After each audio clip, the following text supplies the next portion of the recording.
ദൈവനാമത്തിന് മഹത്വം ഉണ്ടാവട്ടെ. നമ്മൾ ധ്യാനിക്കാൻ പോണ വചനം സങ്കീർത്തനം 96. ഹല്ലേലൂയാ. സ്തോത്രം സ്തോത്രം സ്തോത്രം. യഹോവയ്ക്ക് ഒരു പുതിയ പാട്ട് പാടുവേൻ, സകല ഭൂവാസികളുമായുള്ളോരെ യഹോവയ്ക്ക് പാടുവേൻ.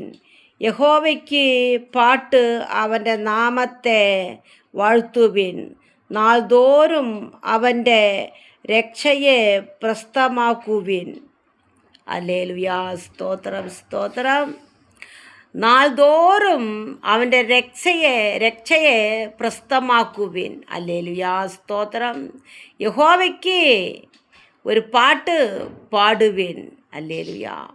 നമ്മുടെ ദൈവത്തെ എന്നെ കേൾക്കുന്ന ദൈവമക്കളെ നമ്മൾ സ്തുതിച്ചും കൊണ്ടേയിരിക്കണം. ഹല്ലേലൂയാ. സ്തോത്രം. നമ്മുടെ കർത്താവ് സ്തുതിക്ക് യോഗ്യനാണ്. ഹല്ലേലൂയാ. നമ്മുടെ കർത്താവ് സ്തുതികളിൽ വസിക്കുന്ന ദൈവമാണ്. ഹല്ലേലൂയാ.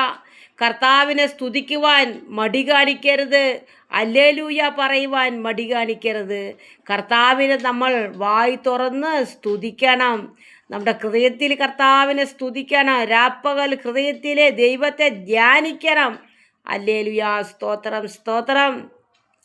കാരണം ദൈവം നമ്മൾക്ക് വലിയ രക്ഷയാണ് തന്നിരിക്കുന്നത്. ഹല്ലേലൂയാ.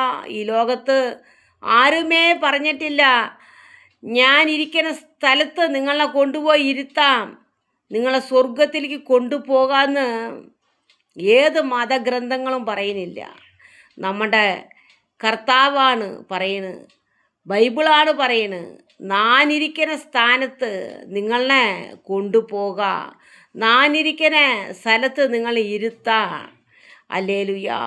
ഞാൻ ജയിച്ച എൻ്റെ പിതാവിൻ്റെ വലതുഭാഗത്തിരിക്കുന്നത് പോലെ നിങ്ങളും ജയിച്ച് വരുന്നവരെ എൻ്റെ പിതാവിൻ്റെ രാജ്യത്തിൽ ഞാനൊരു തൂണായി മാറ്റുന്നു. ഹല്ലേലൂയാ. സ്തോത്രം. നമ്മുടെ കർത്താവ് ജീവിക്കുന്ന ദൈവമാണ്. ദൈവം പറഞ്ഞിട്ടുണ്ട്, ആകാശം ഭൂമിയും മാറിപ്പോകും, എൻ്റെ വചനത്തിൽ ഒരു വള്ളിക്കോ ഒരു പുള്ളിക്കോ മാറ്റം വരികയില്ല എന്ന്. ഹല്ലേലൂയാ. കർത്താവ് ഒരു വാക്ക് പറഞ്ഞാൽ ആ വാക്ക് തന്നെയാണ്. ഹല്ലേലൂയാ. കർത്താവ് മാറ്റി പറയില്ല. ദൈവം ജീവിക്കുന്ന ദൈവമാണ്. ഹല്ലേലൂയാ. സ്തോത്രം. ദൈവത്തിൽ ആശ്രയിക്കുന്ന മനുഷ്യൻ ഭാഗ്യവാനാണ്. ഹല്ലേലൂയാ. ദൈവം അവൻ്റെ എല്ലാ വഴികളിലും അവനെ കാത്തു സൂക്ഷിക്കും. ഹല്ലേലൂയാ. സ്തോത്രം. ഇന്ന് ഈ വചനം ധ്യാനിപ്പാൻ ദൈവം നമ്മളെ സഹായിച്ച കൃപയ്ക്കായി സ്തോത്രം. ഹല്ലേലൂയാ. ദൈവം നമ്മൾ അനുഗ്രഹിക്കട്ടെ എന്ന് പ്രാർത്ഥിക്കുകയാണ്. ആമേൻ.